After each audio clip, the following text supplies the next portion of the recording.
Lots of people will be heading out of town for Thanksgiving, and it's all about managing that travel. We have travel journalist Angel Castellanos with us to help, joining us this morning. How you doing?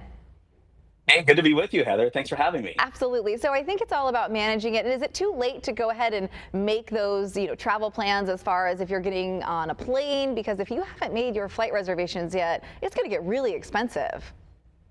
Oh, it definitely will. 50% of Americans are traveling this weekend, and according to AAA, that number is going to swell to 79.3 million Americans, which is 1.9 million more than last year.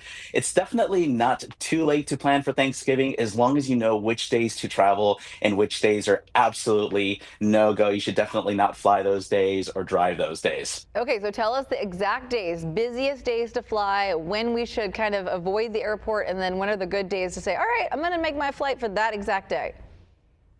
Well, the days leading up to Thanksgiving will definitely be the busiest. So it's the Tuesday and the Wednesday right before Thanksgiving. And then the Sunday right after Thanksgiving is also the busiest day. 3 million people went through the airport last year on the Sunday after Thanksgiving, according to TSA. So as long as you're flying outside of that window, maybe the Saturday before Thanksgiving or even the Monday, you'll have definitely a less congested and a little bit of an easier time traveling. What about the roadways? A lot of people are, just taking a hike up the coast, or maybe they want to see someone in the state or in Arizona. What are the best days to travel by car? I'm doing the same thing. I'm spending Thanksgiving down in La Mesa, so I'm taking the advice of AAA and I'm driving down first thing Wednesday morning. As long as I'm in La Mesa by 11, I figure I'm going to be good because traffic will certainly start to swell from that 11 o'clock hour on. But to be honest, driving on Thanksgiving evening isn't as bad. So if you're going to a friend's house or going to a family member's house, it's not going to be too bad. Or even if you are driving home on Black Friday early morning before the stores open, you're going to have a much easier time with traffic. Okay, and we know that weather can be a big part of Thanksgiving travel. What happens when things go wrong with weather? What is your best tips if you are at the airport or if you are, somewhere with that car and you've got a long road ahead of you? Anything that you say we should do besides just be patient?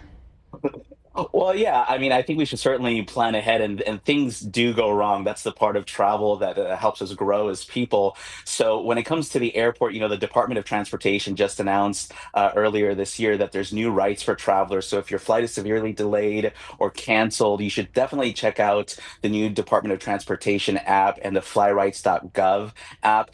I've been using this app called Ali's Travel Smart by Allianz. So it's available to any Allianz travel insurance policy holder. You can file a claim, get 24/7 customer help. And so it makes managing those really stressful situations a whole lot easier. Yeah, that's really tough. And we're not like Santa. We don't have Rudolph. So you got to figure out where No, you can get the help from.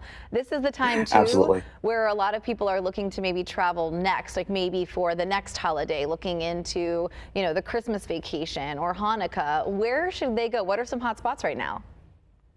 Well, Allianz Partners USA came out with their holiday index, and because the dollar is at a historic low, a lot of people are going to Europe for what's called a coolcation. This is a new trend where people are going to the winter destination, and the number one place for Americans to experience Christmas or the holidays is London. Nobody Oh, does Christmas like they do. Paris is number two, Madrid is number three, Rome, of course, is number four because it's a center of Catholics around the world, and they set up a beautiful manger there in St. Peter's Square. And then Dublin is number five because of the quick connections, especially from the West Coast and the East Coast to the city. okay. Well, safe travels. I know you're always on the move. So we'll be looking forward to all of your travel tips, especially moving into the new year. Angela, thank you so much. And of course, Thanks if for you having me, want Heather. these tips and all those travel tips, go to our website, fox5sandiego.com, and click on the Scene On tab.